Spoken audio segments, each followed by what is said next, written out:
Gears, panoorin po natin ang video nito. Kahibalo ka bala nga si Dr. Jose Rizal wala gid sing may nakita nga word nga purgatory from Genesis to Revelation.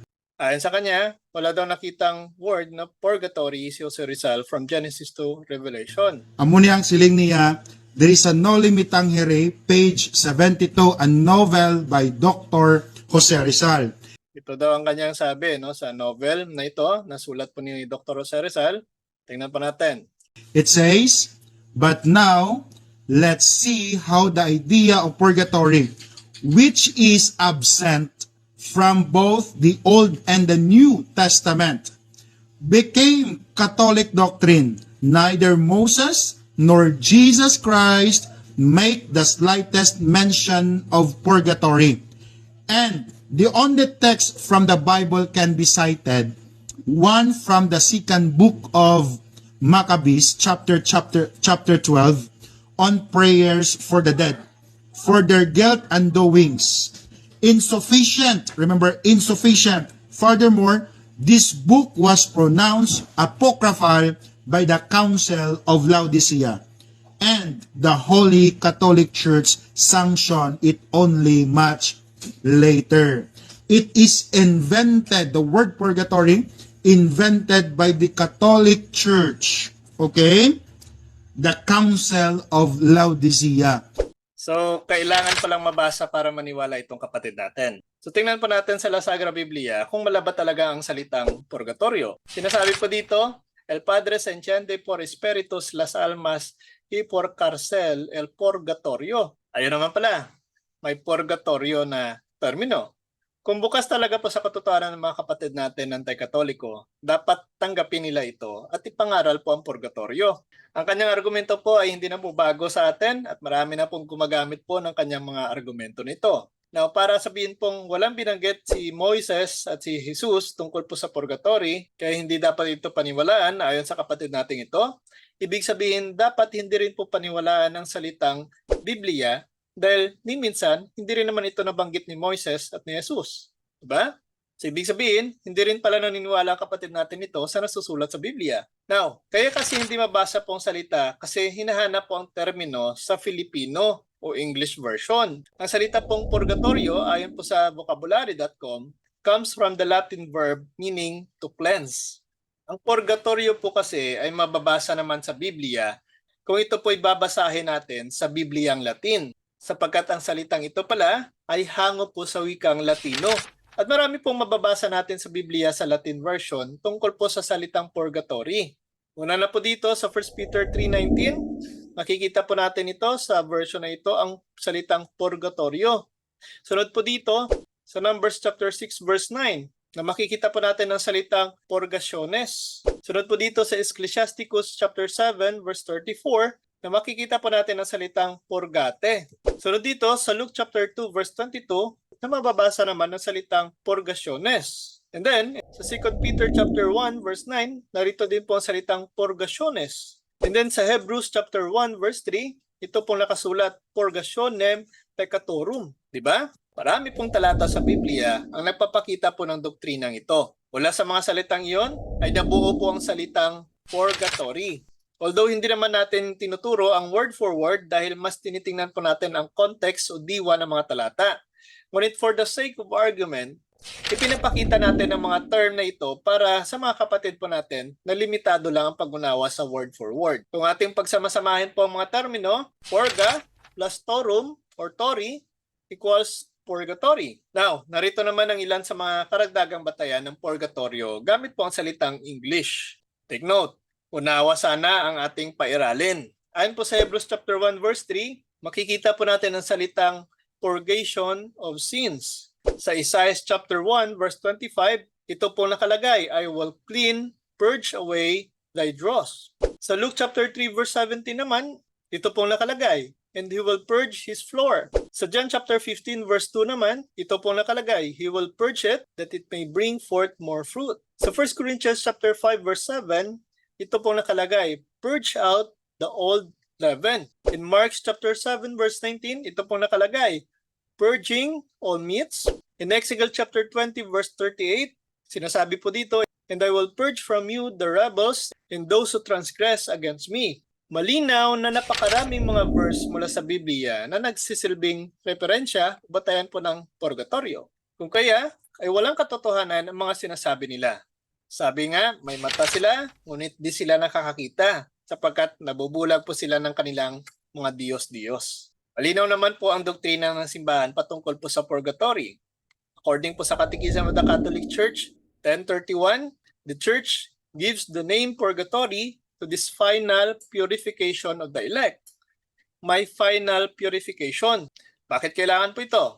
Ang purification o paglilinis ay kinakailangan sapagkat tulad po ng itinuturo ng banal na kasulatan, walang marumi na makakapasok sa presensya ng Diyos sa langit. Revelation chapter 21 verse 27, kahit maliit lang naman ng ating kaluluwa, ay magiging rason po upang hindi ka na makakapasok sa langit. Kaya kailangan po ng purification para sa mga kaluluwa na bagamat ay ligtas na sa awa ng Diyos, ngunit kung ang mga ito po ay may mantsa ng kasalanan na hindi ka mamatay, gaya po ng sinasabi sa 1 John chapter 5 verse 16 to 17, kailangan mo na silang linisan. Now, kung ayaw pa rin tanggapin ng mga kapatid nating anti-katoliko ang purgatory, ano ngayon po ang gusto nilang itawag sa lugar na ito na binabanggit sa 1 Peter chapter 3 verse 19? Sinasabi dito, sa kalagayang ito nagpunta siya at nangaral sa mga espiritong nakabilanggo. Di ba? Hindi naman ito impyerno dahil si Kristo po ayon kay Pablo ay tumungo po sa isang lugar ng mga espiritong nakabilanggo upang doon po ay mangaral at maisama sa langit ang mga ito. Ito pong mababasa natin sa kanyang sulat sa mga taga-Efeso chapter 4 verse 8 to 9. Ganito ang sinasabi ng kasulatan, nang umakyat siya sa kalangitan, nagdala siya ng maraming bihag at nagbigay ng mga kaloob sa mga tao. Ito pong patunay na pagkatapos po ng kanyang misyon sa lupa, ay pumunta muna siya sa kailalimang bahagi ng lupa para maihatid ang magandang balita sa mga nakabilanggong kaluluwa. Di ba? Hindi natin pwedeng sabihin na ang lugar na ito ay impyerno. Gayon ang lugar ng impyerno ay puno po ng paghihirap na hindi mo na mababago pa. Matthew 25 verse 46. Hindi rin naman natin masasabi ng lugar na ito ay ang nasa kalangitan. Dahil ang sino man po na nasa langit ay may buhay na ng walang hanggan at hindi na po kailangan pang pangaralan. Matthew 25 verse 46. Kaya alin po sa dalawa ang iyong mapuntahan ay hindi na po dapat na pangaralan pa, mapalangit ka man o mapaimpyerno. Kagaya po ng ginawa ni Kristo sa mga espiritu na nasa bilangguan, na kung saan siya po yung nangaral. Ngayon, kung wala po sa langit o sa impyerno ang lugar na ito, saan nakatuon ang lugar na purgatorio? Di ba? Ano man po ang gusto nilang itawag dito, sa simbahan po tinatawag itong purgatory. Maliban po sa impyerno, ito rin po ang nagpapatunay sa tatlong lugar na binanggit ni San Pablo na nagbibigay papuri sa kaluwalhatian ng ating Panginoon. Ayon po sa kanyang sulat sa mga taga-Filipos, chapter 2, verse 10, upang sa pangalan ni Jesus ay luhod ang lahat ng tuhod ng nangasa langit at ng nangasa ibabaw ng lupa at ng nasa ilalim ng lupa. Ayon po sa katekismo, ito rin po ay tumutukoy sa tatlong estado ng simbahan, na kung saan mayroong the church militant, na binubuo po ng mga Kristiyano sa mundo na nakikipagpunyagi bilang mga sundalo ni Kristo laban sa kasalanan, sa dyablo, at sa mga pinuno ng mundo ng kadiliman na ito, laban sa mga espiritu ng kasamaan sa mga matataas na lugar. Meron din tinatawag na the church suffering, na binubuo po ng mga Kristiyano na kasalukuyang nasa purgatorio. And then meron pong tinatawag na church triumphant, o ang simbahan na nasa langit, na kung saan makikita po ang mga santo, mga anghel, at ang trono ng ating Panginoon. Ang tatlong estado po ng simbahan, kapag ang Panginoon ay dumating sa kaluwalhatian at ang lahat ng kanyang mga anghel na kasama niya, ang kamatayan ay wala na at ang lahat po ng mga bagay ay sasailalim sa kanya. Ngunit sa kasalukuyang oras, ang ilan sa kanyang mga alagad ay mga peregrino sa mundo. Ang iba ay namatay at nilinis, habang ang iba pa ay nasa kaluwalhatian, pinag-iisipan ng buong ilaw. Ang Diyos mismo ay tatluhan at isa, eksakto na katulad niya. Hindi po kabilang dito ang nasa impyerno. Dahil po ang mga nasa impyerno ay wala na pong pag-asa at hindi na sumasamba sa Diyos na dakila. Revelation chapter 14 verse 11. Para po sa iba, hindi na dapat na ipanalangin ang mga kaluluwa dahil ayon po kay San Pablo, Hebreo chapter 9 verse 27, itinakda sa mga tao na minsan lamang mamatay at pagkatapos ay ang paghuhukom.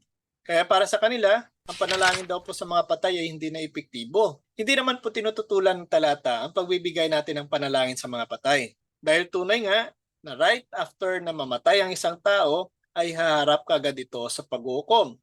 At ayon po sa simbahan, tinatawag ito na particular judgment. At tumutukoy po sa tatlong patutunguhan ng tao. Sa langit para sa mga tapat, sa purgatorio para sa mga may kasalanan na hindi hahantong sa kamatayan, at sa impyerno para sa mga may mortal na kasalanan. Katekismo of the Catholic Church 1022. Ang ating pong pinapanalangin ay ang mga kaluluwa na nasa purgatorio. Dahil ang gawain pong ito ay nakaugalian na rin po ng mga Hudyo. At si Kristo po na isa ring Hudyo ay wala rin naman nababanggit na tutol po dito. Kagaya na lamang po ng nasusulat sa Nehemias na kung saan siya po ay nanalangin sa kanyang mga ninuno. Nehemias chapter 1 verse 6. Sa kanyang mga ninuno na nakahimlay po sa bayan ng Juda. Nehemias chapter 2 verse 5. At ang panalangin sa mga patay ay may kabuluhan po. Dahil nakakatulong ito para ang kanilang mga kasalanan ay magkaroon po ng kapatawaran. Ito rin po mababasa natin sa 2 Maccabees chapter 12 verse 43 to 45 na siya rin pong isinasagawa ng simbahan.